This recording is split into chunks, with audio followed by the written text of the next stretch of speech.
নমস্কার বন্ধুরা, আমরা গোপাল ভাঁড়ের গল্প সবাই পড়তে ভালোবাসি।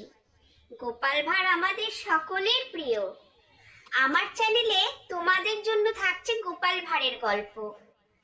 ভালো লাগলে কিন্তু অবশ্যই সাবস্ক্রাইব করে আমার পাশে থাকবে, আর লাইক শেয়ার কমেন্ট করতে কিন্তু একদম ভুলবে না।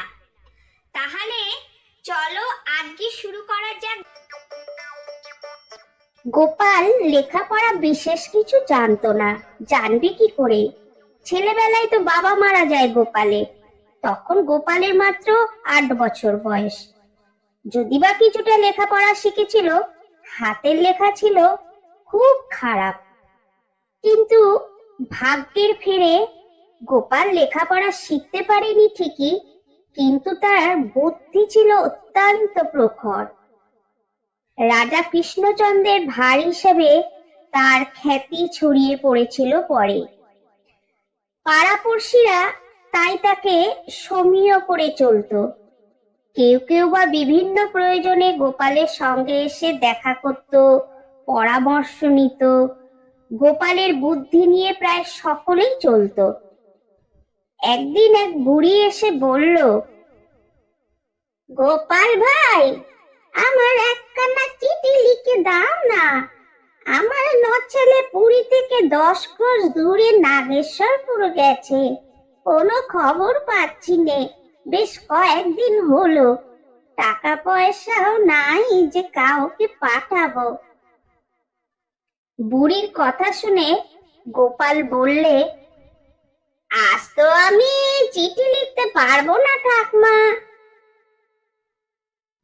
কেন ভাই, আজ কি যে তুমি চিঠি লিখতে পারবে না? অনেক দিন হয়ে গেছে, আজ না লিখলেও নয়। আর তোমার দেখা তো সব সময় পাই না যে তোমাকে চিঠি লিখতে বলি। আজ অনেক দূর থেকে এসেছি, তোমার দেখা পেয়েছি। একখানা চিঠি লিখে দাও না ভাই। আমি বুড়ো মানুষ, কার কাছে যাব আর চিঠি লিখতে? তুমি একমাত্র ভরসা। আমার যে পায়ে ব্যথা গো ঠাকমা। পায়ে ব্যথা তাতে কি হয়েছে? চিঠি লিখবে তো হাত দিয়ে, পায়ে কি তুমি চিঠি লিখবে নাকি?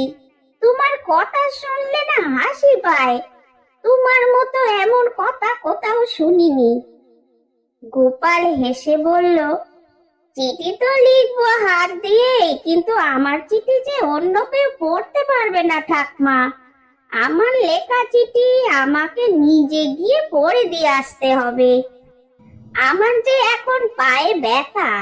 এখন এখান থেকে পুরী, আবার পুরী থেকে 10 ক্রোশ দূরে নাগেশ্বরপুরে চিঠিটা তো আমি পড়ে দিয়ে আসতে পারবো না। তুমি অন্য কাউকে দিয়ে চিঠিখানা এবারকার মতো লিখিয়ে নাও ঠাকমা। আমার পা ভালো হলে চিঠি লিখে দেব এবং নিজে গিয়ে পড়ে দিয়ে আসবো।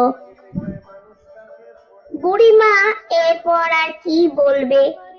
বাধ্য হয়ে চিঠি না লিখিয়ে ফেরত যেতে বাধ্য হলো গোপালের বাড়ি থেকে।